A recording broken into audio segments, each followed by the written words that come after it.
He is not considered a saint because he was not canonized, but he left a grand legacy within the Catholic Church. Today's curiosities are about Pope Leo XIII. Here are 11 interesting facts about him. 11. Birth and origin. Pope Leo XIII, whose birth name was Vincenzo Gioacchino Raphael Luigi Pecci, was born on March 2, 1810, in the town of Carpenito Romano, then part of the Kingdom of Naples, now in Italy. He came from an aristocratic family and was educated in a deeply Catholic environment, influenced by devotion and traditional values from an early age. His academic formation was robust, beginning with classical and theological studies in his hometown. Later, he moved to Rome, where he attended the prestigious University of La Sapienza, focusing his studies on philosophy and theology. After completing his formal education, Gioacchino Pecci was ordained a priest in 1837 and continued his studies at the Pontifical Academy of Noble Ecclesiastics, specializing in canon law and diplomacy. Throughout his career in the Church, Pecci held several prominent positions, including papal nuncio to Belgium and France. His diplomatic skill and ability to navigate complex political contexts earned him a reputation as a skilled diplomat and defender of the Catholic Church's interests. Gioacchino Pecci ascended to the papacy in 1878, becoming Pope Leo XIII. His pontificate, one of the longest in Church history, was marked by efforts to reconcile Catholic faith with scientific and social advancements of the time. Leo XIII was also an advocate for social justice and is known for his significant encyclicals, such as Rerum Novarum, which addressed labor and social issues, laying the foundation for the Church's social doctrine. He passed away on July 20, 1903, leaving behind a significant legacy of reforms and teachings that profoundly influenced both the Catholic Church and society in general. If you haven't subscribed to our channel yet, do so to not miss any curiosities about the saints. 10. First recording of a pope. Leo XIII made history as the first pope to have his voice recorded, a significant milestone reflecting not only his personal interest in the emerging technology of his time but also his willingness to utilize technological advancements to expand the Catholic Church's message. This historic recording took place during his pontificate, demonstrating his openness to exploring new communication mediums that could reach a broader and more diverse audience. In addition to his recorded voice, Leo XIII was also a pioneer in allowing his image to be captured by a film camera, showing his understanding of the importance of using these new technologies to strengthen the Church's presence in the modern world. 9. Interest in science and technology. Leo XIII, whose pontificate marked the end of the 19th century, was a papal leader deeply interested in the scientific and technological advancements of his time. In contrast to previous perceptions that the Catholic Church and science were in conflict, he adopted a stance of promotion and reconciliation between faith and scientific progress. One of the most emblematic steps in his approach was the decision to reopen the Vatican Observatory, an institution dedicated to the study of the skies and the advancement of astronomy. This initiative not only symbolized his support for the natural sciences but also indicated his willingness to integrate scientific exploration within the broader framework of the Christian vision of the universe. Besides reopening the observatory, Leo XIII publicly advocated that the Church was not hostile to science but its ally. He recognized that scientific advancements offered new ways to understand God's creation and the natural order, complementing the spiritual wisdom of faith. This integrative vision reflected his conviction that scientific truth and religious truth should not contradict but complement each other. By adopting this stance, he not only challenged entrenched stereotypes about the Church's attitude toward science but also positioned the institution as an active and respected participant in the intellectual dialogue of the time. He saw science not as a threat to faith but as a tool to deepen the understanding of God and His creation. This approach not only strengthened the Church's position in an increasingly secular world but also opened doors for a more complete and harmonious understanding between the realms of human knowledge and Christian spirituality. 8. Health and dietary habits. Leo XIII is known not only for his spiritual and intellectual leadership but also for his unique approach to health and dietary habits. He attributed his remarkable longevity to a carefully planned lifestyle, which included a diet that could be described as semi-vegetarian by the standards of his time.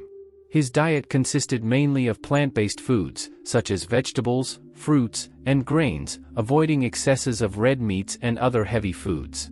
This type of diet was relatively uncommon in high society of the time, which frequently consumed rich and heavy meals.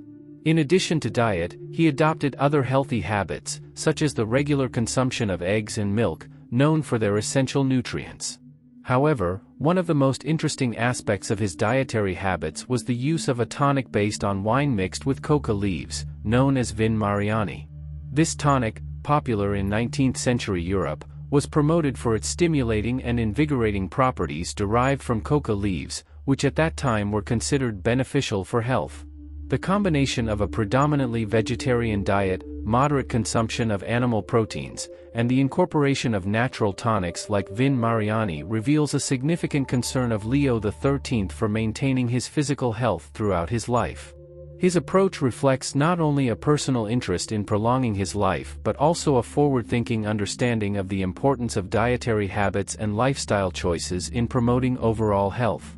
7. Philanthropic activities. Leo XIII is remembered not only for his theological and doctrinal contributions but also for his notable philanthropic activities. During his pontificate, he stood out for establishing and supporting various charitable initiatives aimed at addressing the social and humanitarian needs of his time. One of the most striking aspects of his philanthropic activities was the founding of shelters for different vulnerable groups in society. He established shelters for homeless boys, providing them with education, shelter, and emotional and spiritual support. Additionally, he created charitable institutions dedicated to the care of girls and elderly women, recognizing the need for protection and assistance for these specific groups. His philanthropic vision was not limited to shelters. He also encouraged and supported the creation of soup kitchens, which provided nutritious meals for the poor and needy. These soup kitchens not only fed the hungry but also symbolized the Catholic Church's commitment to combating poverty and hunger through concrete and practical actions. Beyond his direct initiatives, Leo XIII promoted a culture of charity among Catholic faithful and encouraged church members to actively participate in corporal works of mercy, following Christ's teachings on love for one's neighbor and social responsibility. His inspiring leadership on these issues reflected his deep commitment to the Christian principles of social justice, compassion, and solidarity. 6. Notable encyclicals.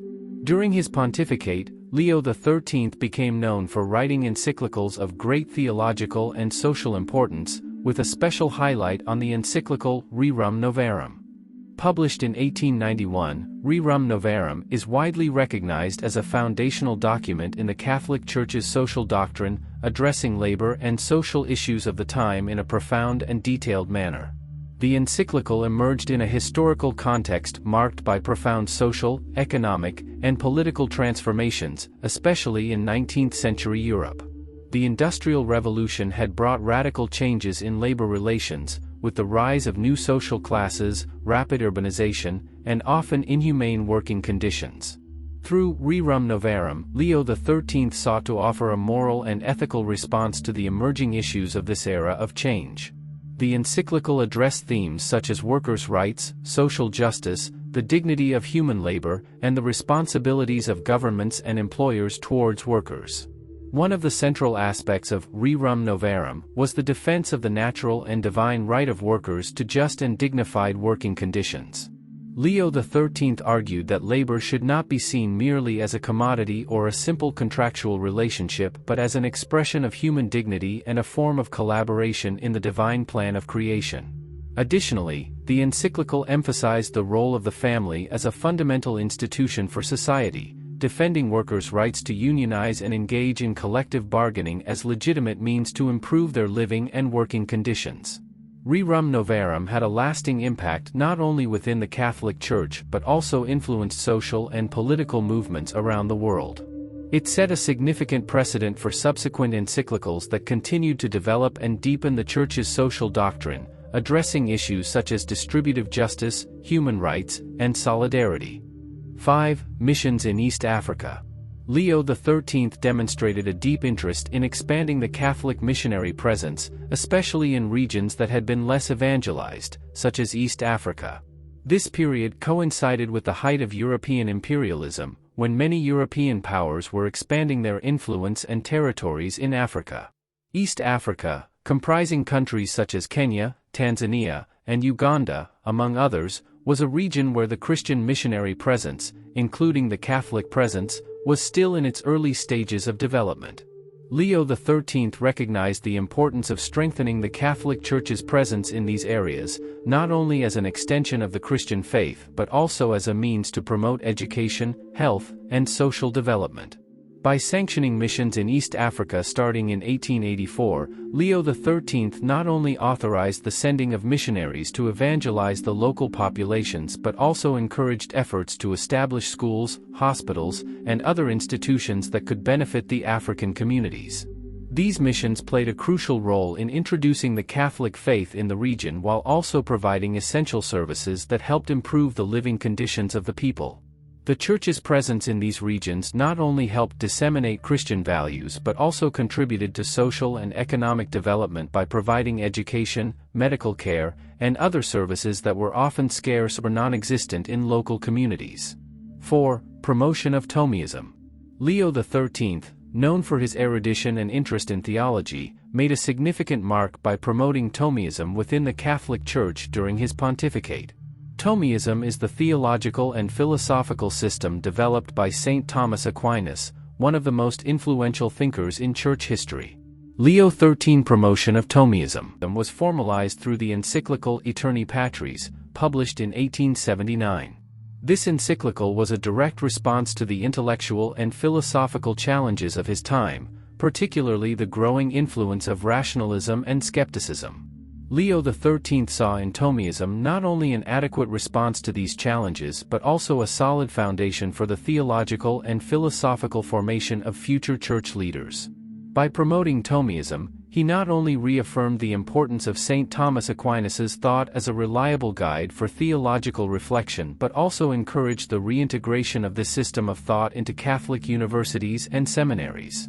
He believed that Thomism not only provided satisfactory answers to contemporary problems but was also compatible with the scientific and philosophical advancements of the time.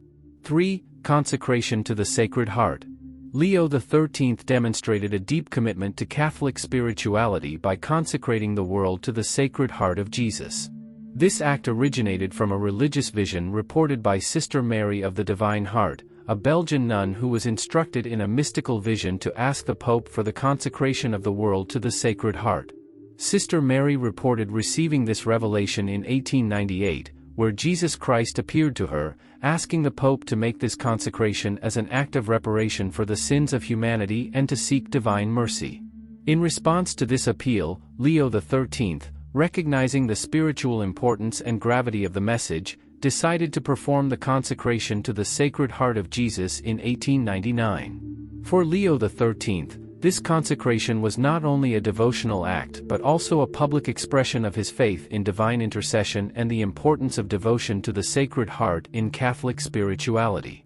The Sacred Heart of Jesus is a central symbol in Catholic tradition, representing Christ's merciful love for humanity and an invitation to conversion and a life of prayer. 2. Relations with Eastern Orthodox churches. Leo XIII dedicated significant efforts to improve relations between the Roman Catholic Church and the Eastern Orthodox churches.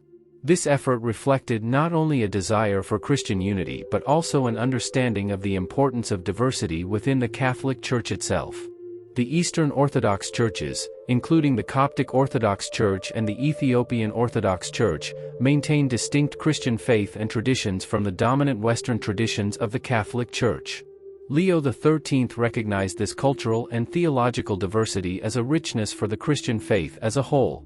One of Leo XIII's main focuses was to avoid the forced Latinization of Eastern Orthodox traditions within the Catholic Church. This meant respecting and preserving the liturgical practices, disciplines, and traditions of the Eastern Orthodox churches, rather than imposing Western practices upon them.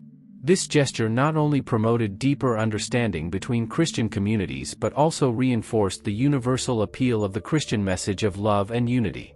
Additionally, Leo XIII sought to create channels of dialogue and cooperation between the Catholic Church and the Eastern Orthodox churches, promoting an approach of mutual respect and cultural understanding. This included diplomatic efforts to resolve historical disputes and encourage cooperation on common issues, such as promoting peace and social justice. 1. Canonizations and Beatifications. During Leo XIII pontificate as Pope, one significant aspect of his leadership was his commitment to the canonization and beatification of saints within the Roman Catholic Church.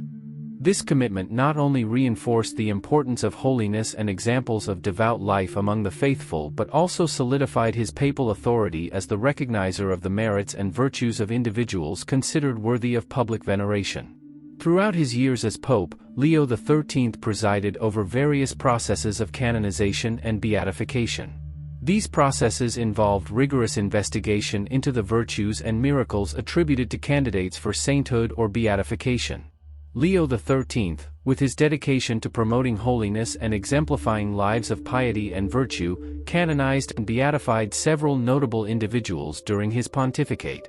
These saints and blesseds included historical figures such as founders of religious orders, exemplary missionaries, martyrs of the faith, and others who left a significant legacy of devotion and service to the Catholic Church and humanity. And that concludes another story full of curiosities. Don't forget to leave in the comments which saints' curiosities you would like to see on this channel. Thank you for watching this video, and see you in the next story.